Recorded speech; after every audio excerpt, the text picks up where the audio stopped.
श्रीमद् भागवतम अध्याय 16। परीक्षित ने कलयुग का सत्कार किस तरह किया।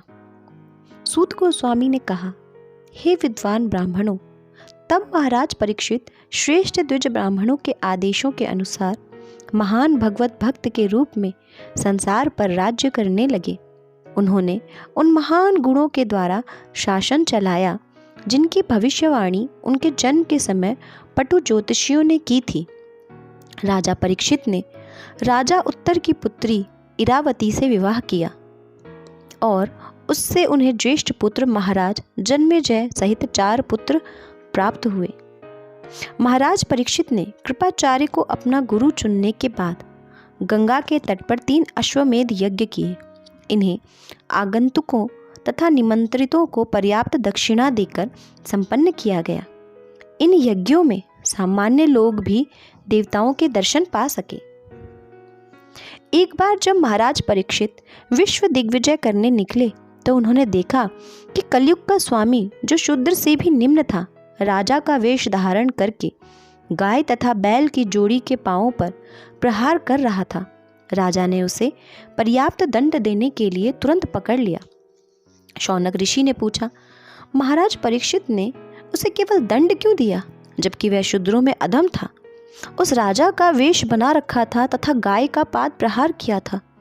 ये सब घटनाएं यदि भगवान कृष्ण की कथा से संबंधित हो तो कृपया इनका वर्णन करें। भगवान के भक्त भगवान के चरण कमलों से प्राप्त मधु के चाटने के आदी हैं। उन कथा प्रसंगों से क्या लाभ जो मनुष्य के बहुमूल्य जीवन को व्यर्थ नष्ट कर दें। हे सूत गोस्वामी, मनुष्यों में से कुछ ऐसे हैं जो मृत्यु से मुक्ति पाने और शाश्वत जीवन प्राप्त करने के इच्छुक होते हैं। वे मृत्यु के नियंत्रक यमराज को बुलाकर वध किए जाने की क्रिया से बच जाते हैं। जब तक सबों की मृत्यु के कारण यमराज यहाँ पर उपस्थित हैं, तब तक किसी की मृत्यु नहीं होगी। ऋषियों में मृत्यु के नियंत्रक यमराज को आमंत्रित किया है, जो भगवान के प्रतिनिधि हैं। उनकी पकड़ में आने वाले सारे जीवों को भगवान की दिव्य लीलाओं की इस वार्ता के रूप में मृत्यु रहित अमृत का श्रवण करने का लाभ उठाना चाहिए।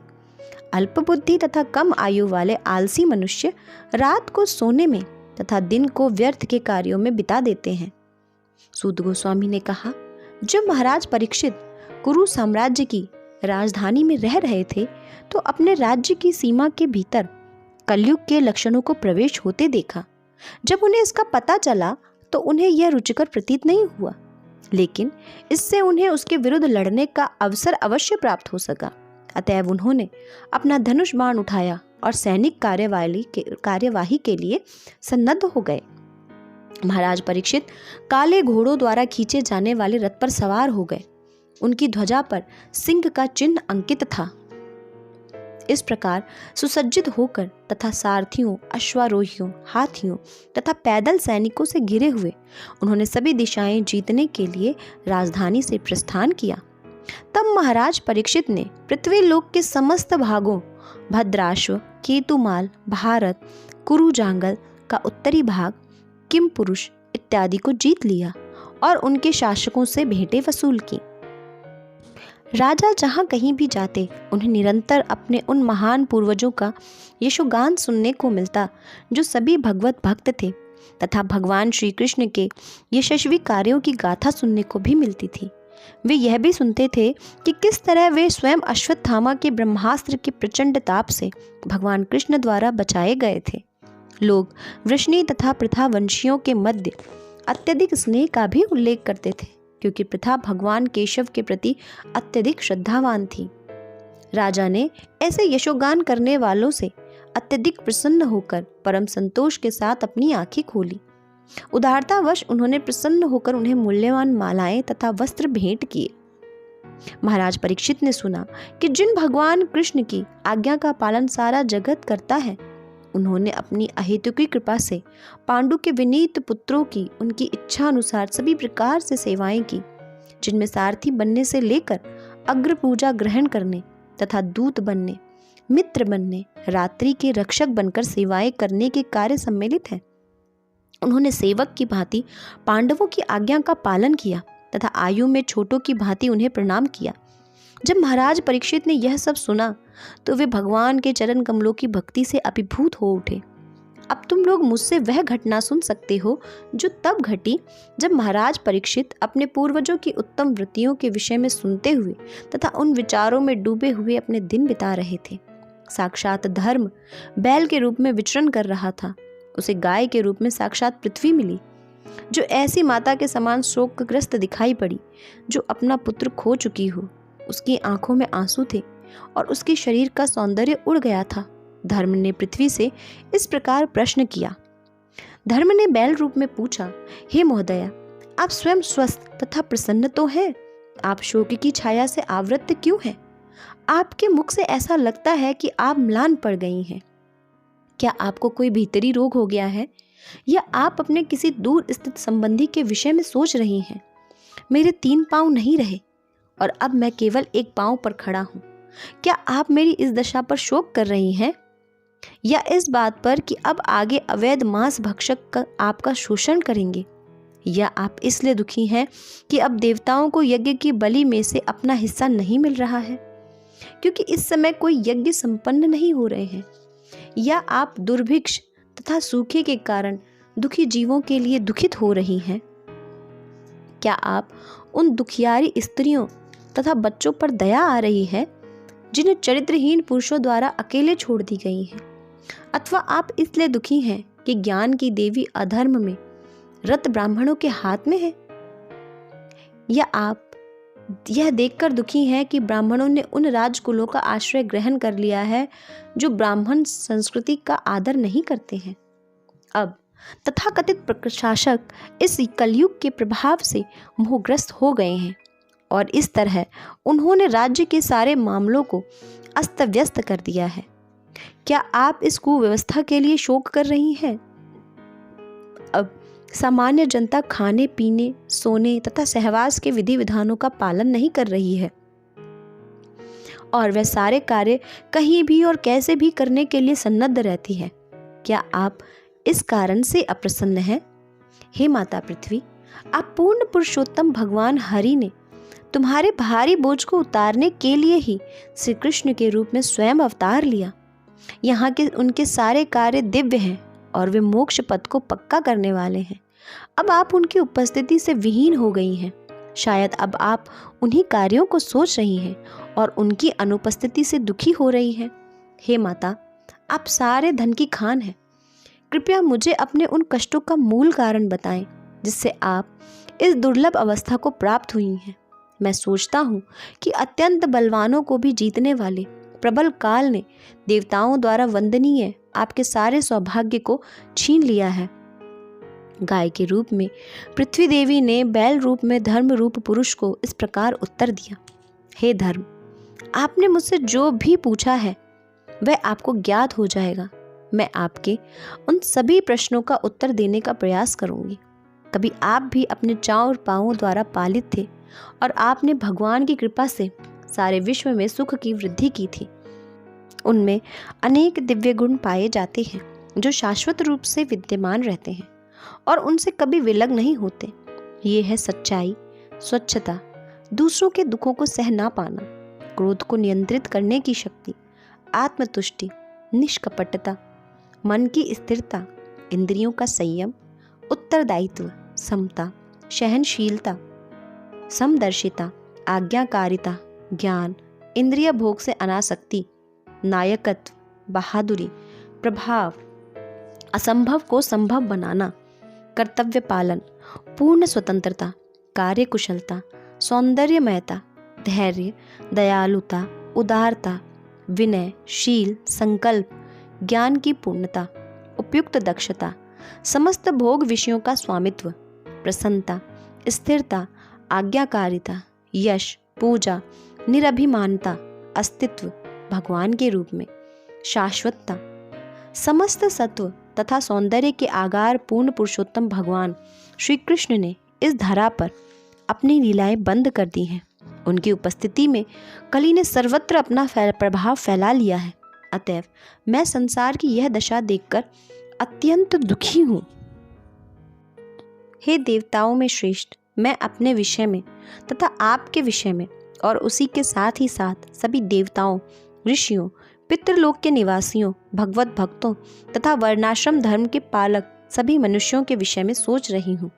सौभाग्य की देवी लक्ष्मी, जिनकी कृपा कटाक्ष के लिए ब्रह्मा जैसे देवता तरसा करते थे और जिनके लिए वे दिन में अनेक बार भगवान के शरणागत होते थे, वे कमल वन के अपने निवास स्थान को त्याग कर भी भगवान के चरण कमलों की सेवा में संलग्न हुई। मुझे वे विशिष्ट शक्तियाँ प्राप्त हुईं जिनसे मैं ध्वज, वज्र, अंकुश तथा कमल चिन्हों से, जो भगवान के चरण कमलों के चिन्ह हैं, अलंकृत होकर तीनों लोकों की संपत्ति को परास्त कर सकती थी।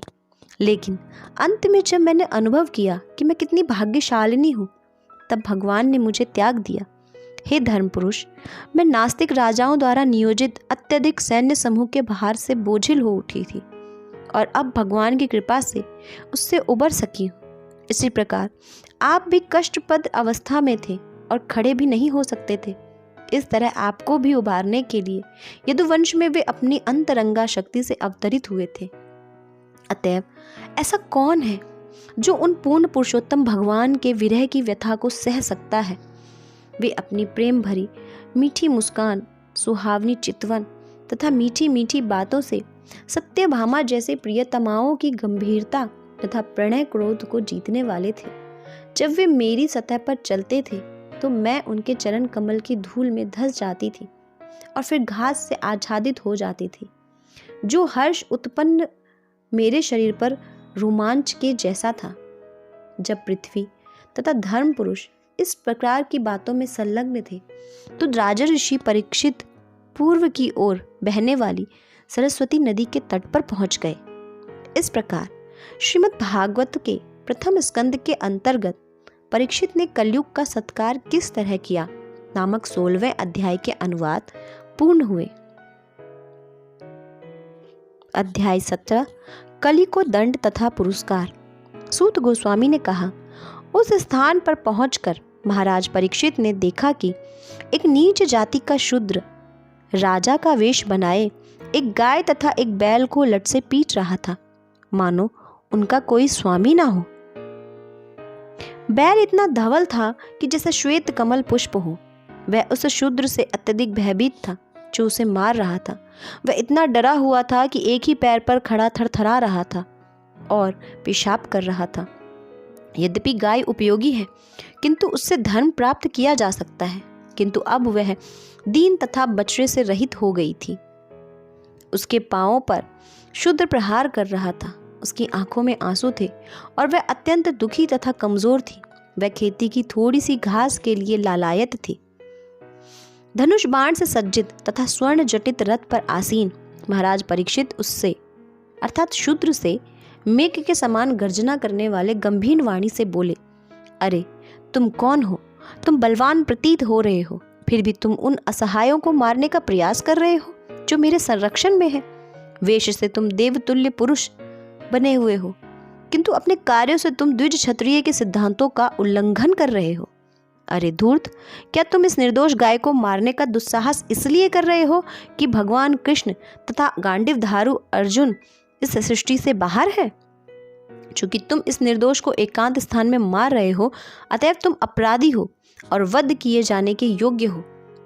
तब महाराज परीक्षित ने बैल से पूछा, अरे तुम कौन हो? तुम श्वेत कमल जैसे धवल बैल हो या कोई देवता हो?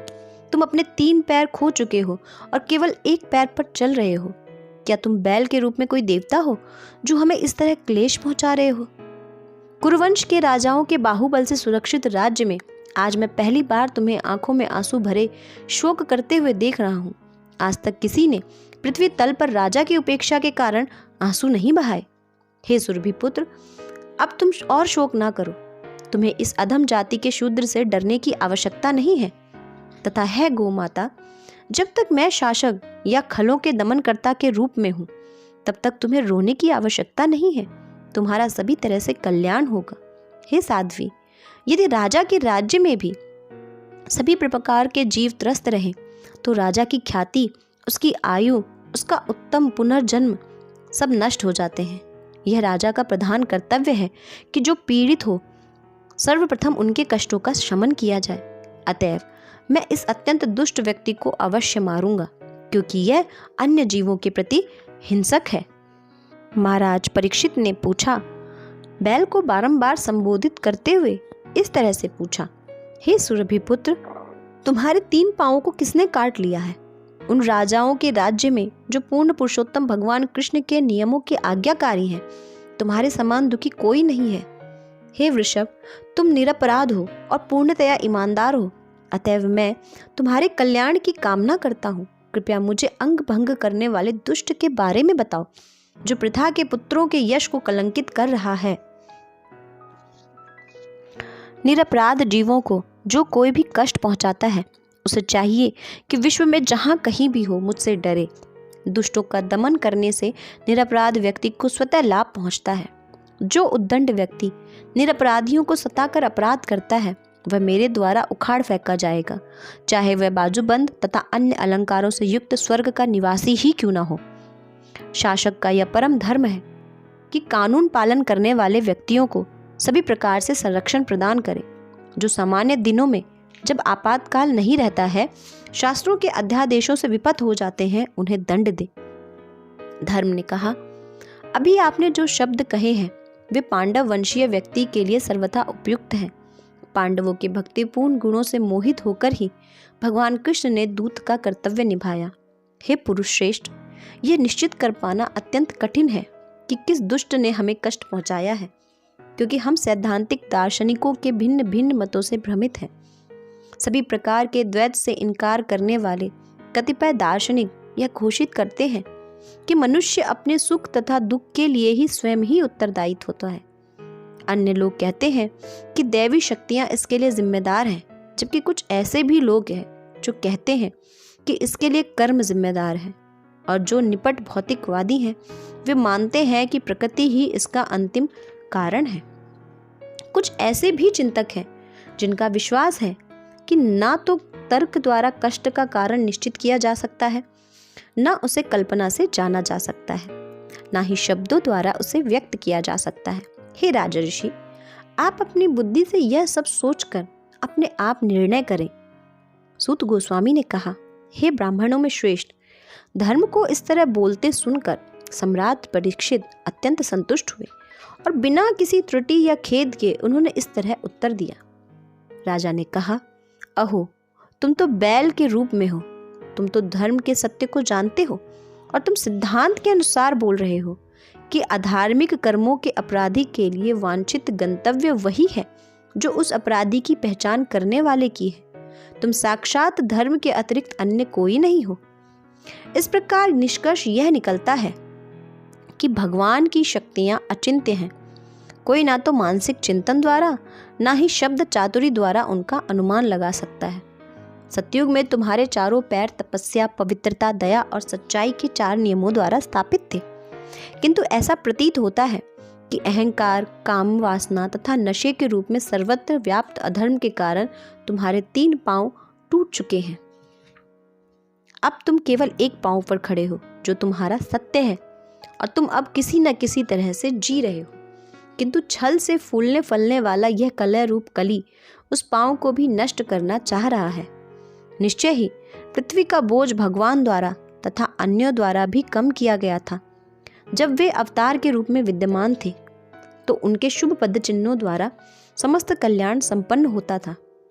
अब यह सती दुर्भाग्यवश भगवान द्वारा परित्यक्त होने के कारण अपने नेत्रों में अश्रु भरकर अपने भविष्य के लिए शोक कर रही है, क्योंकि अब वह शासक जैसा स्वांग करने वाले निम्न जाति के पुरुषों द्वारा शासित तथा भोग्य है।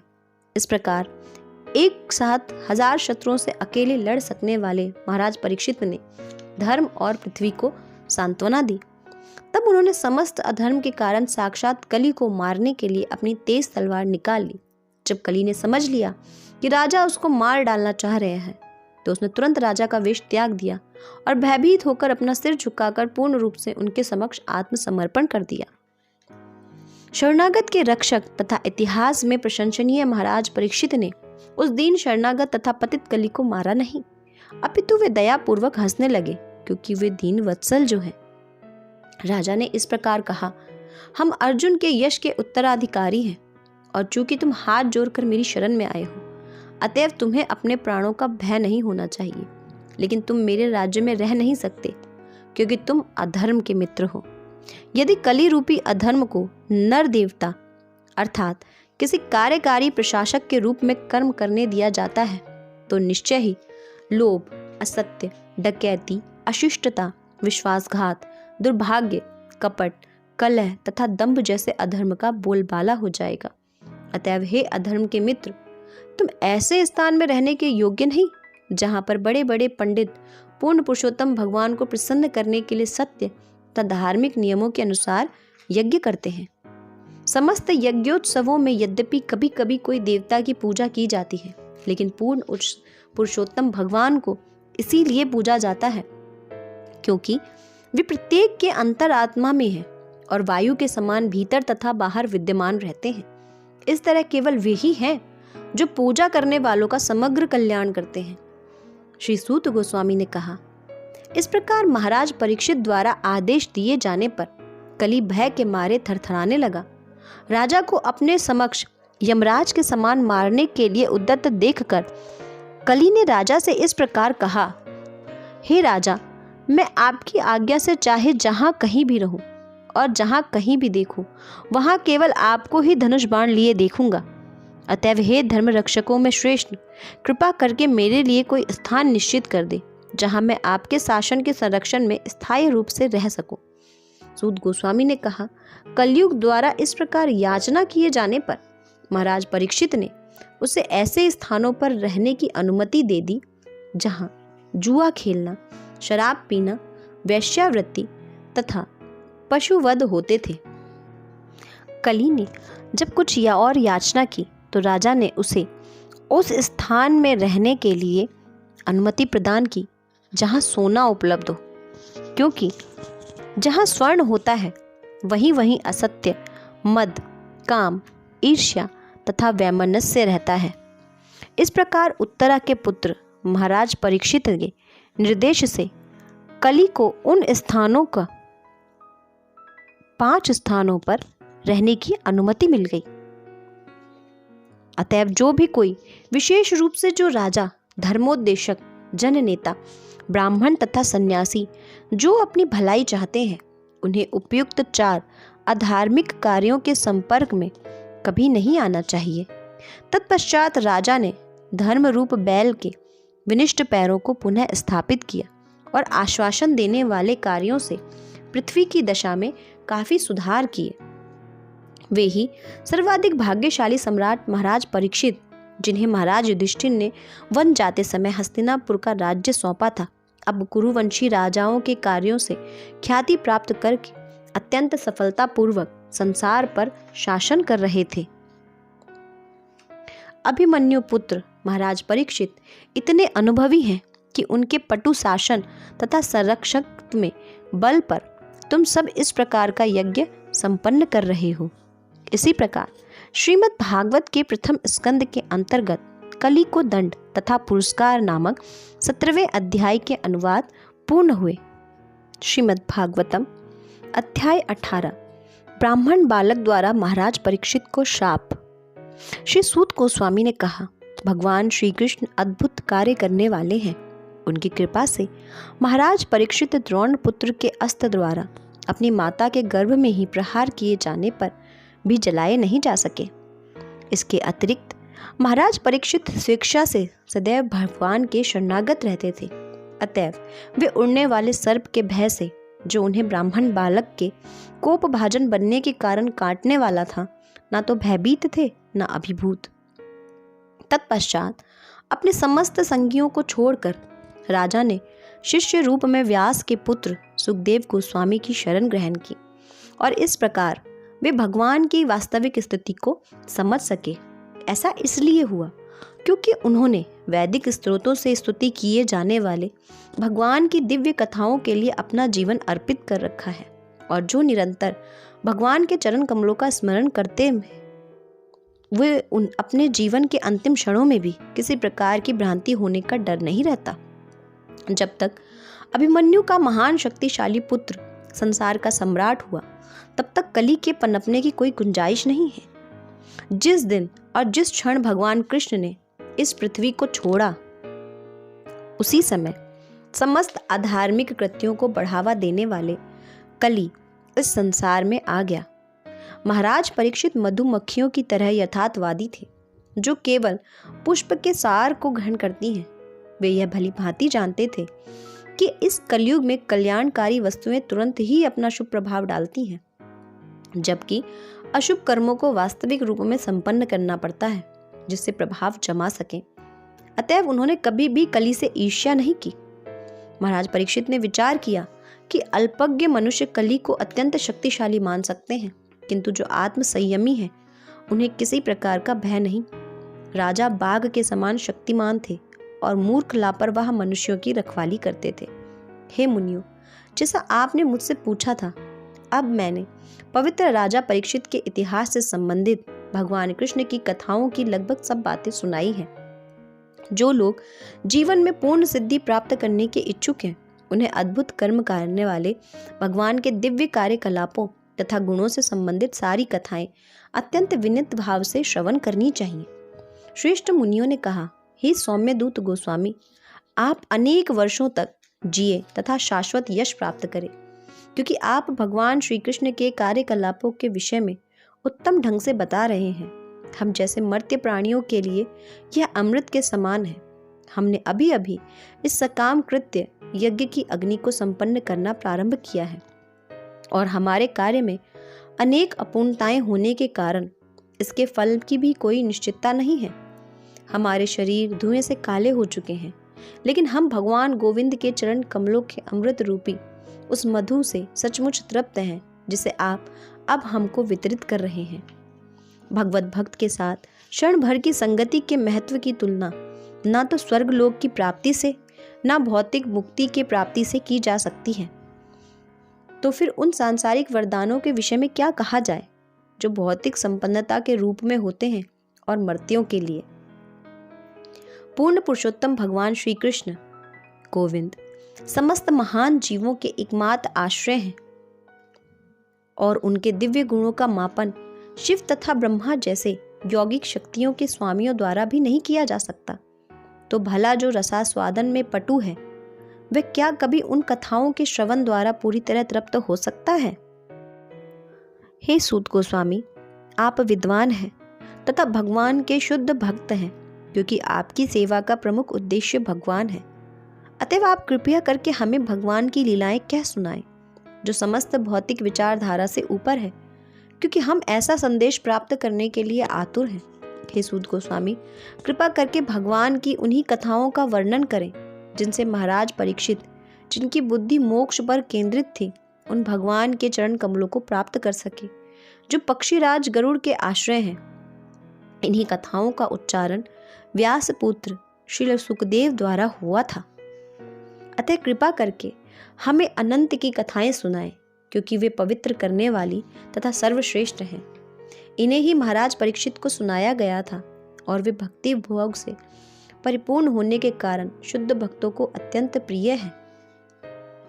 श्री सूत गोस्वामी ने कहा, हे ईश्वर, यद्यपि हम मिश्र जाति से उत्पन्न हैं, फिर भी हमें ज्ञान में उन्नत उन महापुरुषों की सेवा करने तथा उनका अनुगमन करने के लिए जन्म अधिकार प्राप्त हुआ है।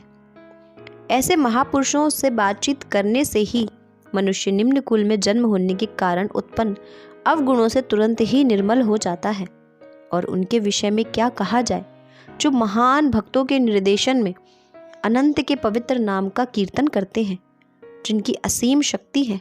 भगवान जो शक्ति से असीम तथा गुणों में दिव्य हैं, वे अनंत कहलाते हैं।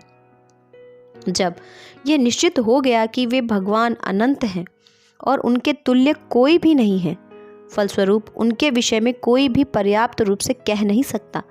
बड़े बड़े देवता भी स्थितियों के द्वारा जिस लक्ष्मी की कृपा प्राप्त नहीं कर पाते, वही देवी भगवान की सेवा करती है।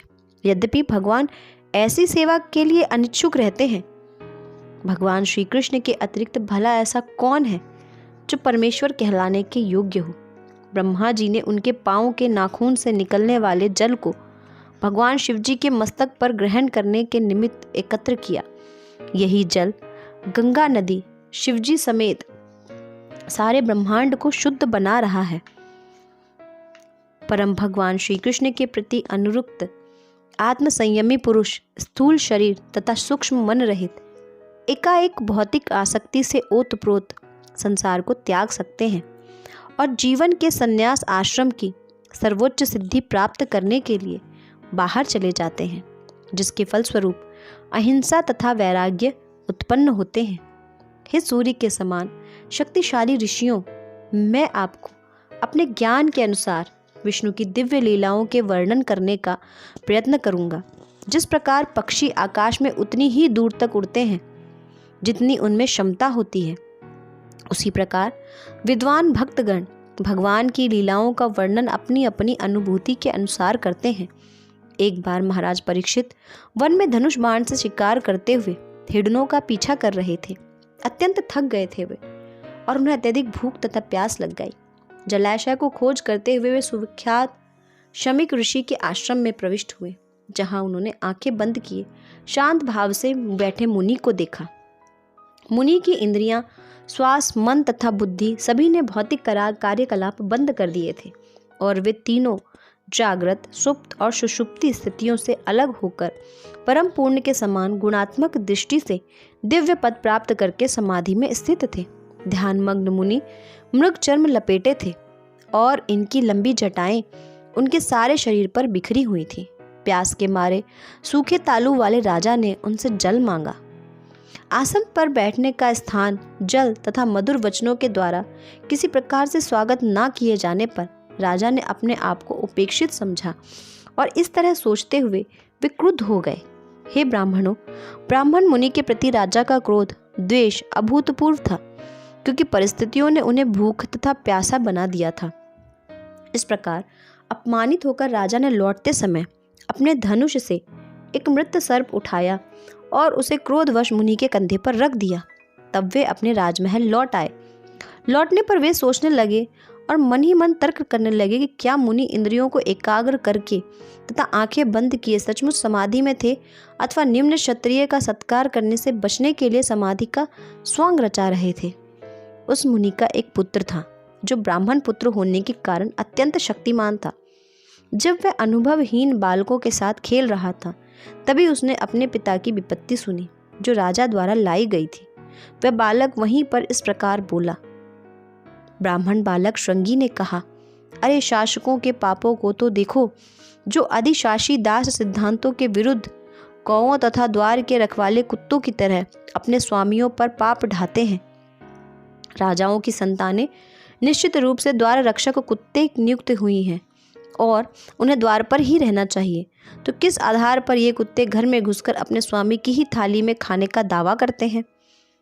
सबों के परम शासक भगवान श्री कृष्ण के प्रस्थान के पश्चात हमारे रक्षक तो चले गए, लेकिन ये उपद्रवी फल फूल रहे हैं। अतएव इस मामले को मैं अपने हाथ में लेकर उन्हें दंड दूंगा। अब मेरे पराक्रम को देखो।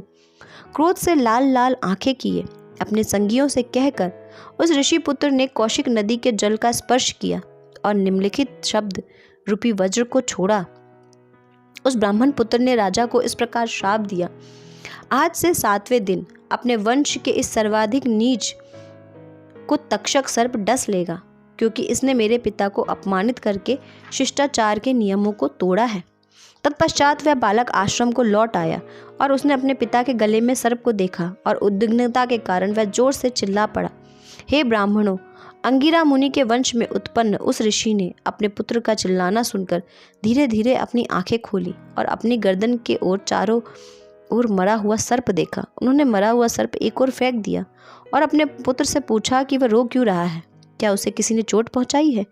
यह सुनकर बालक ने जो कुछ घटना घटी थी वह कह सुनाया। पिता ने अपने पुत्र से सुना कि राजा को शाप दिया गया है, यद्यपि उसे इस तरह दंडित नहीं किया जाना था, क्योंकि वह समस्त मनुष्यों में श्रेष्ठ था। ऋषि ने अपने पुत्र को शाबाशी नहीं दी, अपितु उल्टे वह ये कहकर पछताने लगे, हाय मेरे पुत्र ने कितना बड़ा पाप कर्म कर दिया, उसने एक तुच्छ अपराध के लिए इतना भारी दंड दे दिया। हे बालक, तुम्हारी बुद्धि अपरिपक्व है, अतएव तुम्हें ज्ञान नहीं है कि राजा मनुष्य में सर्वोत्तम और भगवान के तुल्य होता है। उसकी तुलना कभी भी सामान्य लोगों के साथ नहीं की जा सकती। उसके राज्य के नागरिक उसके दुर्दम तेज से सुरक्षित रहकर समृद्धिमय जीवन व्यतीत करते हैं। हे बालक, एक क्षत्र एक राजसत्ता द्वारा रथ चक्र धारण करने वाले भगवान का प्रतिनिधित्व किया जाता है, और जब राजसत्ता ही मिट जाती है तो संसार चोरों से भर जाता है, जो तितर बितर मेमनों की भांति असुरक्षित प्रजा को तुरंत परास्त कर देते हैं। राजा की शासन प्रणाली के समाप्त होने तथा धूर्तों एवं चोरों द्वारा लोगों की संपत्ति लूटने के कारण बड़े बड़े सामाजिक विघ्न आएंगे। लोग हताहत किए जाएंगे, पशु तथा स्त्रियां चुराई जाएंगी, और इन सारे पापों के उत्तरदायी होंगे हम सब। उस समय सामान्य लोग जाति तथा समाज व्यवस्था के गुणात्मक कार्यों के रूप में प्रगतिशील सभ्यता के मार्ग से वैदिक आदर्शों से धीरे धीरे गिर जाएंगे। इस प्रकार वे इंद्रिय तृप्ति के निमित्त आर्थिक विकास के प्रति अत्यधिक आकृष्ट होंगे, जिसके फलस्वरूप कुत्तों तथा बंदरों के स्तर की अवांछित जनसंख्या को बढ़ावा मिलेगा। सम्राट परीक्षित एक पवित्र राजा हैं। वे अत्यंत प्रसिद्ध हैं और उच्च कोटि के भगवत भक्त हैं। वे राजाओं में संत और उन्होंने अनेक अश्वमेध यज्ञ किए हैं। जब ऐसा राजा भूख तथा प्यास का मारा थका हारा होता है तो वह किसी भी तरह से शाप दिए जाने योग्य नहीं होता। तब ऋषि ने सर्वव्यापी भगवान से अपने अप्रौढ़ तथा बुद्धिहीन पुत्र को क्षमा करने के लिए प्रार्थना की, जिसने ऐसे व्यक्ति को शाप देने का महान पाप किया था, जो समस्त पापों से मुक्त था और पराश्रित एवं सभी प्रकार की रक्षा के लिए जाने के लिए योग्य था। भगवान के भक्त इतने सहिष्णु होते हैं कि अपमानित होने, ठगे जाने, शापित होने, विचलित किए जाने, उपेक्षित होने या जान से मारे जाने के बाद भी कभी बदला लेने का विचार नहीं करते। इस प्रकार मुनि ने अपने पुत्र द्वारा किए गए पाप के लिए प्रायश्चित किया। उसने राजा द्वारा किए गए अपमान को गंभीरता से ग्रहण नहीं किया। सामान्यतः अध्यात्मवादी अन्यों द्वारा संसार के द्वंद्वों में लगाए जाने पर भी व्यथित नहीं होते, ना ही वे सांसारिक वस्तुओं में आनंद लेते हैं, क्योंकि वे अध्यात्म में लगे रहते हैं। इस प्रकार श्रीमद् भागवत के प्रथम स्कंद के अंतर्गत ब्राह्मण बालक द्वारा महाराज परीक्षित को श्राप नामक 18वें अध्याय के अनुवाद पूर्ण हुए। श्रीमद् भागवतम अध्याय 19। शुकदेव गोस्वामी का प्रकट होना। श्री सूत गोस्वामी ने कहा, घर लौटते हुए राजा ने अनुभव किया कि उन्होंने निर्दोष तथा शक्तिमान ब्राह्मण के प्रति अत्यंत जघन्य और अशिष्ट व्यवहार किया है। फलस्वरूप वे उद्विग्न थे। राजा परीक्षित ने सोचा, भगवान के आदेशों की अवहेलना करने से मुझे आशंका है कि निश्चित रूप से निकट भविष्य में मेरे ऊपर कोई संकट आने वाला है। अब मैं बिना हिचक के कामना करता हूँ कि वह संकट भी आ जाए, क्योंकि इस तरह मैं पापपूर्ण कर्म से मुक्त हो जाऊंगा और फिर ऐसा अपराध नहीं करूंगा। हे ब्राह्मण सभ्यता, ईश्वर चेतना और गोरक्षा के प्रति उपेक्षा करने के कारण फलस्वरूप मैं अशिष्ट तथा पापी हूँ। अतः मैं चाहता हूँ कि मेरा राज्य, मेरा पराक्रम तथा मेरा धन ब्राह्मण की क्रोधाग्नि से तुरंत भस्म हो जाए, जिससे भविष्य में ऐसे अशुभ विचारों से मेरा मार्गदर्शन न होने पाए। जब राजा इस तरह पश्चाताप कर रहे थे तो उन्हें अपनी आसन्न मृत्यु का समाचार प्राप्त हुआ, जो मुनि पुत्र द्वारा दिए गए शाप के अनुसार सर्प पक्षी काटने से होनी थी। राजा ने इस शुभ समाचार के रूप में ग्रहण किया, क्योंकि इससे उन्हें सांसारिकता के प्रति विराग उत्पन्न होगा। महाराज परीक्षित आत्म साक्षात्कार की अन्य समस्त विधियों को छोड़कर अपने मन को कृष्ण भावनामृत में एकाग्र करने के लिए गंगा नदी के तट पर दृढ़ता पूर्वक बैठ गए, क्योंकि कृष्ण की दिव्य प्रेममयी सेवा सर्वोच्च उपलब्धि है और अन्य समस्त विधियों को मात करने वाली है। यह नदी, गंगा नदी, जिसके किनारे राजा उपवास करने बैठे थे, अत्यंत शुभ जल धारण करती है, जिसमें भगवान के चरण कमलों की धूल तथा तुलसी दल मिश्रित रहते हैं। अतएव यह जल तीनों लोगों को भीतर बाहर से पवित्र बनाता है, शिव जी तथा अन्य देवताओं को भी पवित्र करता है। अतएव जिसकी मृत्यु निश्चित हो उसे इस नदी की शरण ग्रहण करनी ही चाहिए।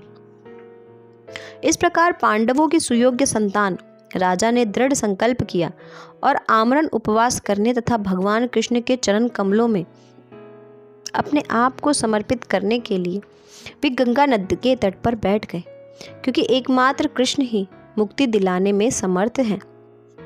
इस प्रकार उन्होंने अपने आप को समस्त संगतियों तथा आसक्तियों से मुक्त करके मुनि का व्रत स्वीकार किया। उस अवसर पर बड़े बड़े मेधावी विचारक अपने शिष्यों के संग एवं अपनी उपस्थिति के द्वारा तीर्थ स्थानों को निश्चय ही पवित्र करने वाले मुनिगण तीर्थ यात्रा के बहाने वहाँ आ पहुँचे। ब्रह्मांड के विभिन्न भागों से बड़े बड़े मुनि वहाँ आए, यथा अत्रि, च्यवन, शरद्वान, अरिष्टनेमि, भृगु, वशिष्ठ, पराशर, विश्वामित्र, अंगीरा, परशुराम, उदत्य, इंद्रप्रमथ, इदम बाहु, मेधातिथि, देवल, आष्टिशेषण, भारद्वाज, गौतम, पिप्लाद, मैत्रेय और कवश, कुंभयोनि, द्वैपायन तथा महापुरुष नारद। इनके अतिरिक्त वहाँ अन्य देवर्षि, राजा तथा विभिन्न मुनियों के वंशज विशिष्ट राजा आए थे, जिन्हें अरुणादय कहा जाता था। जब वे सब सम्राट परीक्षित से मिलने के लिए एकत्र हुए तो राजा ने सबको शीश नमाकर प्रणाम करते हुए समुचित ढंग से उनका स्वागत किया। जब सारे ऋषियों तथा अन्य लोगों ने सुखपूर्वक आसन ग्रहण कर लिया तो उनके समक्ष हाथ जोड़कर खड़े हुए राजा ने आमरण व्रत करने का संकल्प बतलाया। भाग्यशाली राजा ने कहा, निसंदेह मैं समस्त राजाओं में अत्यंत धन्य हूँ जो आप जैसे महापुरुषों का अनुग्रह प्राप्त करने के अभ्यस्त हैं। सामान्यतया आप लोग राजाओं को किसी दूर स्थान में फेंका जाने योग्य कूड़ा समझते हैं। आध्यात्मिक तथा प्राकृतिक जगतों के नियंता भगवान ने ब्राह्मण श्राप के रूप में मुझ पर अत्यंत कृपा की है। गृहस्थ जीवन में अत्यधिक आसक्त रहने के कारण मुझे बचाने के लिए भगवान मेरे समक्ष इस तरह प्रकट हुए हैं कि मैं भयवश अपने आप को संसार से विरक्त कर लूं।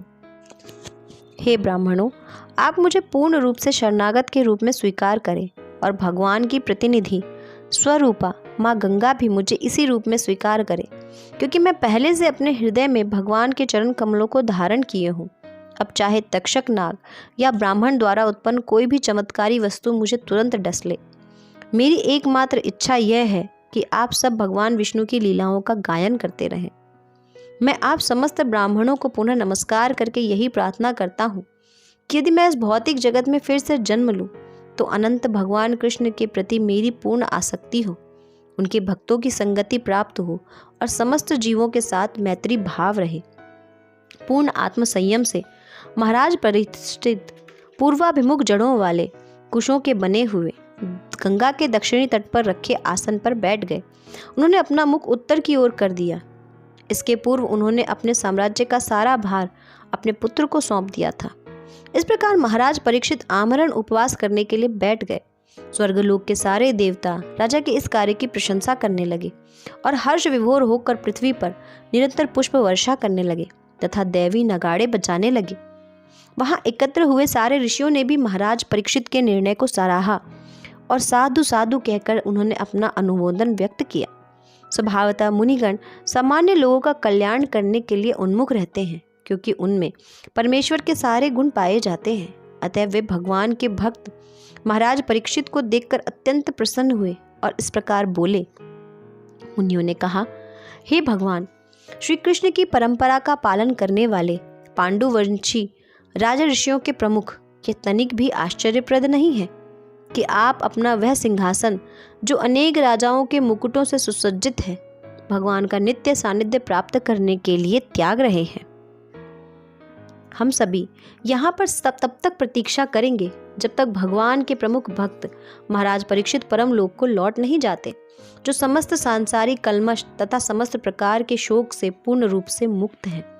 महान ऋषियों ने जो कुछ कहा वह सुनने में अति सुमधुर था, सार्थक और यथार्थ भी था और पूर्ण रूप से सत्य था। अतएव उन्हें सुनने के बाद महाराज परीक्षित ने भगवान श्री कृष्ण के कार्यकलापों के विषय में सुनने की इच्छा से महर्षि को अभिनंदन किया। राजा ने कहा, हे महर्षियों, आप ब्रह्मांड के कोने कोने से आकर यहाँ पर कृपा पूर्वक एकत्रित हुए हैं। आप सभी परम ज्ञान के मूर्तिमंत स्वरूप हैं, जो तीनों लोकों के ऊपर लोक सत्यलोक के वासी हैं। फलस्वरूप आपकी स्वाभाविक प्रवृत्ति अन्यों का कल्याण करने की है और इसके अतिरिक्त इस जीवन में या अगले जीवन में आपकी अन्य कोई रुचि नहीं है। हे विश्वास पात्र ब्राह्मणों, अब मैं अपने वर्तमान कर्तव्य के विषय में पूछ रहा हूँ। कृपया पूर्ण विचार विमर्श के पश्चात मुझे सभी परिस्थितियों में हर एक के कर्तव्य के विषय में और विशेष रूप से जो तुरंत मरने वाला हो, मरणासन स्थिति में हो, उसके कर्तव्य के विषय में बतलाइए उसी समय व्यासदेव के शक्ति संपन्न पुत्र वहां प्रकट हुए, जो संपूर्ण पृथ्वी पर उदासीन और आत्मतुष्ट होकर विचरण करते रहते हैं। उनमें किसी सामाजिक व्यवस्था या जीवन स्तर का कोई लक्षण प्रकट नहीं होता था। वे स्त्रियों तथा बच्चों से घिरे थे और इस प्रकार का वेश धारण किए थे मानो सभी लोग उन्हें उपेक्षित समझ रखा हो। श्री व्यासदेव के इस पुत्र की आयु केवल 16 वर्ष थी। उनके पांव, हाथ, जांघें, भुजाएं, ललाट तथा शरीर के अन्य भाग अत्यंत सुकोमल तथा सुगठित बने थे। उनकी आंखें सुंदर, बड़ी बड़ी तथा नाक और कान उठे हुए थे। उनका मुखमंडल अत्यंत आकर्षक था और उनकी गर्दन सुगठित एवं शंख जैसी सुंदर थी। उनकी हंसली मांसल थी, छाती चौड़ी तथा मोटी, नाभि गहरी तथा उदर सुंदर धारियों से युक्त था। उनकी भुजाएं लंबी थी और उनके घुंघरालू बाल उनके सुंदर मुखमंडल पर बिखरे हुए थे। वे नग्न थे और उनके शरीर की कांति भगवान कृष्ण जैसी प्रतिबिंबित हो रही थी। वे श्यामल वर्ण के तथा अपनी युवा अवस्था के कारण अत्यंत सुंदर थे। अपने शरीर की कांति तथा आकर्षक मुस्कान के कारण वे स्त्रियों के लिए मोहक थे। यद्यपि वे अपनी प्राकृतिक महिमा को छिपाने का प्रयत्न कर रहे थे, तो भी वहां उपस्थित सारे महर्षि रूपाकृति शास्त्र में पटु थे। अतएव सबों ने अपने अपने आसन से उठकर उनका सम्मान किया। महाराज परीक्षित, उन्हें विष्णुरात के नाम से भी पुकारा जाता है, उन्होंने मुख्य अतिथि शुकदेव गोस्वामी का स्वागत करने के लिए अपना मस्तक झुकाया। उस समय सारी अल्पज्ञ स्त्रियां तथा बालकों ने श्री शुकदेव गोस्वामी का पीछा करना छोड़ दिया। सबों ने सम्मान प्राप्त करके शुकदेव गोस्वामी अपने श्रेष्ठ आसन पर विराजमान हुए।